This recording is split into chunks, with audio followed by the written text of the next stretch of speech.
எரேமியாவின் புலம்பல் 3ஆம் அதிகாரம். ஆண்டவருடைய சினத்தின் மிலாற்றினால் உண்டான சிறுமையைக் கண்ட புருஷன் நான். அவர் என்னை வெளிச்சத்திலே அல்ல, இருளிலே அழைத்து நடத்தி வந்தார். அவர் தமது கையை எனக்கு விரோதமாகவே நித்தமும் திருப்பினார்.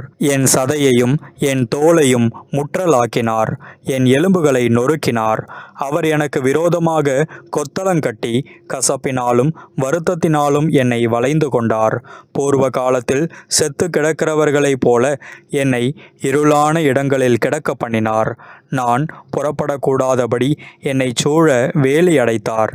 என் விலங்கை பாரமாக்கினார். நான் சத்தமிட்டு கூப்பிட்டாலும் என் ஜபத்துக்கு வழியை அடைத்து போட்டார். வெட்டின கற்களின் சுவரால் என் வழிகளை அடைத்து போட்டார். என் பாதைகளை தாறுமாறாக்கினார். அவர் எனக்கு பதிவிருக்கிற கரடியும் மறைவிடங்களில் தங்குகிற சிங்கமுமாயிருக்கிறார். என் வழிகளை அப்புறப்படுத்தி என்னை துண்டித்து போட்டார். என்னை பாழாக்கி விட்டார். தமது வில்லை நாணேற்றி என்னை அம்புக்கு இலக்காக வைத்தார். தம்முடைய அம்பரா தோணியின் அம்புகளை என் உள்ளிந்திரியங்களில் படப்பண்ணினார். நான் என் ஜனத்தார் யாவருக்கும் பரியாசமும் நித்தம் அவர்கள் கின்னர பாடலும் ஆனேன். கசப்பினால் என்னை நிரப்பி எட்டியினால் என்னை வெறிக்கச் செய்தார். அவர் பருக்கை கற்களால் என் பற்களை நொறுக்கி என்னை சாம்பலில் புரள பண்ணினார். என் ஆத்துமாவை சமாதானத்துக்கு தூரமாக்கினார். சுகத்தை மறந்தேன். என் பெலனும் நான் கர்த்தருக்கு காத்திருந்த நம்பிக்கையும் அழிந்து போயிற்று என்றேன். எட்டியும் பிச்சுமாகிய என் சிறுமையையும் என் தவிப்பையும் நினைத்தருளும். என் ஆத்துமா அவைகளை நினைத்து நினைத்து எனக்குள் முறிந்து போகிறது. இதை என் மனதிலே வைத்து நம்பிக்கை கொண்டிருப்பேன். நாம் நிர்மூலமாகாதிருக்கிறது கர்த்தருடைய கிருபையே. அவருடைய இரக்கங்களுக்கு முடிவில்லை. அவைகள் காலைதோறும் புதியவைகள். உமது உண்மை பெரிதாயிருக்கிறது. கர்த்தர் என் பங்கு என்று ஆகையால் அவரிடத்தில் நம்பிக்கை கொண்டிருப்பேன். தமக்கு காத்திருக்கிறவர்களுக்கும் தம்மை தேடுகிற ஆத்துமாவுக்கும் கர்த்தர் நல்லவர். கர்த்தருடைய இரட்சிப்புக்கு நம்பிக்கையோடு காத்திருக்கிறது நல்லது. தன் இளம் பிராயத்தில் நுகத்தை சுமக்கிறது மனுஷனுக்கு நல்லது. அவரே அதை தன் மேல் வைத்தார் என்று அவன் தனித்திருந்து மௌனமாயிருக்க கடவன். நம்பிக்கைக்கு இடமுண்டோ என்று தன் வாயை தோளில் நுழுந்துவானாக. தன்னை அடிக்கிறவனுக்கு தன் கன்னத்தை காட்டி நிந்தையால் நிறைந்திருப்பானாக. ஆண்டவர் என்றென்றைக்கும் கைவிட மாட்டார். அவர் சஞ்சலப்படுத்தினாலும் தமது மிகுந்த கிருபையின்படி இறங்குவார். அவர் மனப்பூர்வமாய் மனுபுத்திரரை சிறுமையாக்கி சஞ்சலப்படுத்துகிறதில்லை. ஒருவன் பூமியில் சிறைப்பட்டவர்கள் யாவரையும் தன் கால்களின் கீழ் நசுக்குகிறதையும் உன்னதமானவரின் சமூகத்தில் மனுஷருடைய நியாயத்தை புரட்டுகிறதையும் மனுஷனை அவனுடைய வழக்கிலே மாறுபாடாக்குகிறதையும் ஆண்டவர் காணாதிருப்பாரோ? ஆண்டவர் கட்டளையிடாதிருக்க காரியம் சம்பவிக்கும் என்று சொல்லுகிறவன் யார்? உன்னதமானவருடைய வாயிலிருந்து தீமையும் நன்மையும் புறப்படுகிறதில்லையோ? உயிருள்ள மனுஷன் முறையிடுவானேன்? அவன் தன் பாவத்துக்கு வரும் தண்டனையை குறித்து முறையிடுகிறதென்ன? நாம் நம்முடைய வழிகளை சோதித்து ஆராய்ந்து கர்த்தரிடத்தில் திரும்ப கடவோம். நாம் நம்முடைய கைகளோடும் கூட நம்முடைய இருதயத்தையும் பரலோகத்தில் இருக்கிற தேவனிடத்திற்கு ஏறெடுக்க கடவோம். நாங்கள் துரோகம் செய்து கலகம் பண்ணினோம். ஆகையால் தேவரீர் மன்னியாதிருந்தீர். தேவரீர் கோபத்தால் மூடிக்கொண்டு எங்களை தப்பவிடாமல் பின்தொடர்ந்து கொன்றீர். ஜெபம் உட்பிரவேசிக்க கூடாதபடிக்கு உம்மை மேகத்தால் மூடிக்கொண்டீர். ஜனங்களுக்குள்ளே எங்களை குப்பையும் அருவருப்புமாக்கினீர். எங்கள் பகைஞர் எல்லாரும் எங்களுக்கு விரோதமாய் தங்கள் வாயை திறந்தார்கள். திகிலும் படுகொழியும் பாழ்கடிப்பும் சங்காரமும் எங்களுக்கு நேரிட்டது. என் ஜனமாகிய குமாரத்தி அடைந்த கேட்டு நிமித்தம் என் கண்களிலிருந்து நீர்கால்கள் பாய்கிறது. கர்த்தர் பரலோகத்திலிருந்து நோக்கி பார்க்க மட்டும் என் கண் இடைவிடாமல் ஓய்வின்றி சொரிகிறது. என் நகரத்தினுடைய குமாரத்திகள் அனைவரின் நிமித்தமும் என் கண் என் ஆத்துமாவுக்கு நோவுண்டாக்குகிறது. முகாந்தரம் இல்லாமல் என்னை பகைக்கிறவர்கள் என்னை ஒரு பட்சியைப் போல வேட்டையாடினார்கள். காவற்கிடங்கிலே என் பிராணனை ஒடுக்கி என் மீதில் கல்லை வைத்தார்கள். தண்ணீர் என் தலையின் மேல் புரண்டது. நாசமானேன் என்றேன். மகா ஆழமான கிடங்கிலிருந்து கர்த்தாவே உம்முடைய நாமத்தை பற்றி கூப்பிட்டேன். என் சத்தத்தை கேட்டீர். என் பெருமூச்சுக்கும் என் கூப்பிடுதலுக்கும் உமது செவியை அடைத்து கொள்ளாதேயும். நான் உம்மை நோக்கி கூப்பிட்ட நாளிலே நீர் அணுகி பயப்படாதே என்றீர். ஆண்டவரே, என் ஆத்துமாவின் வழக்கை நடத்தினீர், என் பிராணனை மீட்டு கொண்டீர். கர்த்தாவே, எனக்கு உண்டான அநியாயத்தை கண்டீர், என் நியாயத்தை தீரும். அவர்களுடைய எல்லா குரோதத்தையும் அவர்கள் எனக்கு விரோதமாக நினைத்த எல்லா நினைவுகளையும் கண்டீர்.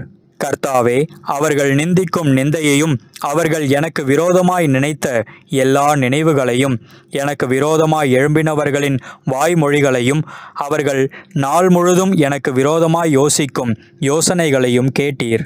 அவர்கள் உட்கார்ந்திருப்பதையும் அவர்கள் எழுந்திருப்பதையும் நோக்கி பாரும். நான் அவர்களுடைய பாடலாயிருக்கிறேன். கர்த்தாவே, அவர்கள் கைகள் செய்த கிரியைகளுக்கு தக்கதாக அவர்களுக்கு பலன் அளிப்பீர். அவர்களுக்கு இருதய வேதனையை கொடுப்பீர். உம்முடைய சாபம் அவர்கள் மேல் இருக்கும். கோபமாய் அவர்களை பின்தொடர்ந்து கர்த்தருடைய வானங்களின் கீழ் இராதபடிக்கு அவர்களை அழித்து விடுவீர். எரேமியாவின் புலம்பல் 4ஆம் அதிகாரம். ஐயோ, பொன் மங்கி பசும்பொன் மாறி பரிசுத்த ஸ்தலத்தின் கற்கள் சகல வீதிகளின் முனையிலும் கொட்டுண்டு போயிற்றே. ஐயோ, தங்கத்துக்கொப்பான விலையேற பெற்ற சியோன் குமாரர் குயவனுடைய கைவேலையான மண்பாண்டங்களாய் எண்ணப்படுகிறார்களே. திமிங்கலங்கள் முதலாய் கொங்கைகளை நீட்டி தங்கள் குட்டிகளுக்கு பால் கொடுக்கும் என் ஜனமாகிய குமாரத்தியோ வனாந்தரத்தில் உள்ள தீக்குருவியைப் போல் குரூரமாயிருக்கிறாளே. குழந்தைகளின் நாவு தாகத்தால் மேல் வாயோடே ஒட்டி கொண்டிருக்கிறது. பிள்ளைகள் அப்பம் கேட்கிறார்கள், அவர்களுக்கு கொடுப்பார் இல்லை. ருசியான பதார்த்தங்களை சாப்பிட்டவர்கள் வீதிகளில் பாழாய் கிடக்கிறார்கள். இரத்தாம்பரம் உடுத்தி வளர்ந்தவர்கள் குப்பை மேடுகளை அணைத்து கொள்ளுகிறார்கள். கை செய்கை இல்லாமல் ஒரு நிமிஷத்திலே கவிழ்க்கப்பட்ட சோதோமின் பாவத்துக்கு வந்த தண்டனையை பார்க்கிலும் என் ஜனமாகிய குமாரத்தியின் அக்கிரமத்துக்கு வந்த தண்டனை பெரிதாயிருக்கிறது. அவளுடைய நசரேயர் உறைந்த மழையை பார்க்கிலும் சுத்தமும், பாலை பார்க்கிலும் வெண்மையும், பவளத்தை பார்க்கிலும் சிவப்பும், இந்திர நீலத்தை பார்க்கிலும் மேனியுமாயிருந்தார்கள். இப்பொழுதோ அவர்களுடைய முகம் கரியிலும் கருத்து போயிற்று. வீதிகளில் அறியப்பட்டார்கள். அவர்கள் தோல் அவர்கள் எலும்புகளோடு ஒட்டி கொண்டு காய்ந்த மரத்துக்கு ஒப்பாயிற்று. பசியினால் கொலையுண்டவர்களை பார்க்கிலும் பட்டயத்தால் கொலையுண்டவர்கள் பாக்கியவான்களாயிருக்கிறார்கள். அவர்கள் வயலின் வரத்தில்லாமையால் குத்துண்டு கரைந்து போகிறார்கள். இரக்கமுள்ள ஸ்திரீகளின் கைகள் தங்கள் பிள்ளைகளை சமைத்தன. என் ஜனமாகிய குமாரத்தியின் அழிவில் அவைகள் அவர்களுக்கு ஆகாரமாயின. கர்த்தர் தமது கோபத்தை நிறைவேற்றி தமது உக்கிர கோபத்தை ஊற்றி சீயோனில் அக்கினியை கொளுத்தினார். அது அதன் அஸ்திபாரங்களை பட்சித்து போட்டது. சத்துருவும் பகைஞனும் எருசலேமின் வாசல்களுக்குள் பிரவேசிப்பான் என்கிறதை பூமியின் ராஜாக்களும் பூச்சக்கரத்தின் சகல குடிகளும் நம்ப மாட்டாதிருந்தார்கள். அதன் நடுவில் நீதிமான்களின் இரத்தத்தை சிந்தின. அதன் தீர்க்கதரிசிகளின் பாவங்களினாலும் அதன் ஆசாரியர்களின் அக்கிரமங்களினாலும் இப்படி வந்தது. குருடர் போல வீதிகளில் அலைந்து ஒருவரும் அவர்கள் வஸ்திரங்களை தொடக்கூடாதபடி இரத்தத்தால் கரைப்பட்டிருந்தார்கள். விலகுங்கள், தீட்டுப்பட்டவர்களே, தொடாமல் விலகுங்கள், விலகுங்கள் என்று அவர்களை நோக்கி கூப்பிட்டார்கள். மெய்யாய் பறந்தோடி அலைந்து போனார்கள். இனி தங்கி தரிக்க மாட்டார்கள் என்று புறஜாதிகளுக்குள்ளே சொல்லப்பட்டது. கர்த்தருடைய கோபம் அவர்களை சிதறடித்தது. அவர்களை இனி அவர் நோக்கார். ஆசாரியருடைய முகத்தை பாராமலும் முதியோரை மதியாமலும் போனார்கள்.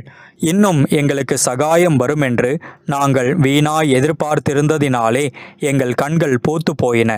ரட்சிக்க மாட்டாத ஜாதிக்கு எதிர்பார்த்து கொண்டிருந்தோம்.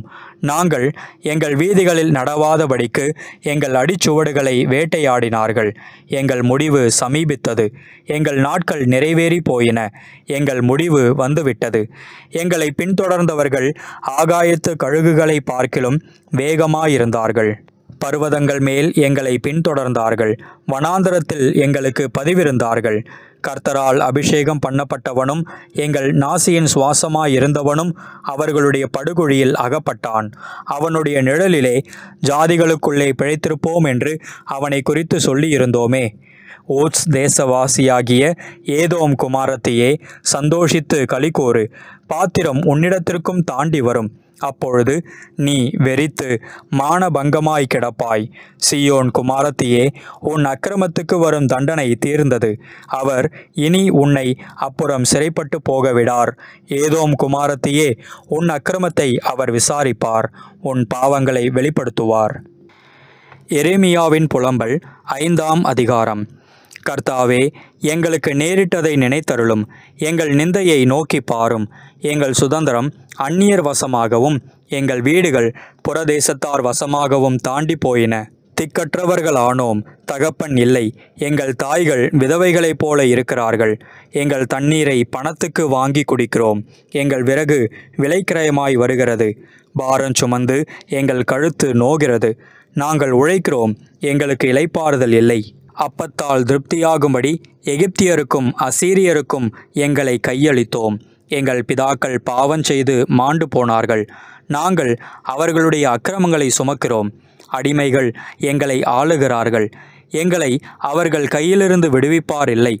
வனாந்திரத்தில் இருக்கிற பட்டயத்தினால் பிராண மோசத்துக்கு ஏதுவானவர்களாய் எங்கள் அப்பத்தை தேடுகிறோம். பஞ்சத்தின் கொடுமையினால் எங்கள் தோல் அடுப்பங்கரையைப் போல் கருத்து போயிற்று. சீயோனில் இருந்த ஸ்திரீகளையும் யூதா பட்டணங்களில் இருந்த கன்னிகைகளையும் அவமானப்படுத்தினார்கள். பிரபுக்களுடைய கைகளை அவர்கள் கட்டி அவர்களை ஏற தூக்கினார்கள். முதியோரின் முகங்கள் மதிக்கப்படவில்லை. வாலிபரை ஏந்திரம் அரைக்க கொண்டு போனார்கள். இளைஞர் விறகு சுமந்து இடறி விழுகிறார்கள். முதியோர்கள் வாசல்களில் உட்காருகிறதும் வாலிபர் கிண்ணறங்களை வாசிக்கிறதும் நின்று போயிற்று. எங்கள் இருதயத்தின் களிகூறுதல் ஒழிந்து போயிற்று. எங்கள் சந்தோஷம் துக்கமாய் மாறிற்று. எங்கள் தலையிலிருந்து கிரீடம் விழுந்தது. ஐயோ, நாங்கள் பாவம் செய்தோமே! அதனால் எங்கள் இருதயம் பலட்சயமாயிற்று. அதனால் எங்கள் கண்கள் இருண்டு போயின. பாழாய் கிடக்கிற சீயோன் மலையின் மேல் நரிகள் ஓடி திரிகிறது. பாழாய் கிடக்கிற சீயோன் மலையின் மேல் நரிகள் ஓடி திரிகிறது. கர்த்தாவே, நீர் என்றென்றைக்கும் இருக்கிறீர். உம்முடைய சிங்காசனம் தலைமுறை தலைமுறையாக நிலை நிற்கும். தேவரீர் என்றைக்கும் எங்களை மறந்து நெடுங்காலமாக எங்களை கைவிட்டிருப்பதென்ன? கர்த்தாவே, எங்களை உம்மிடத்தில் திருப்பிக் கொள்ளும்.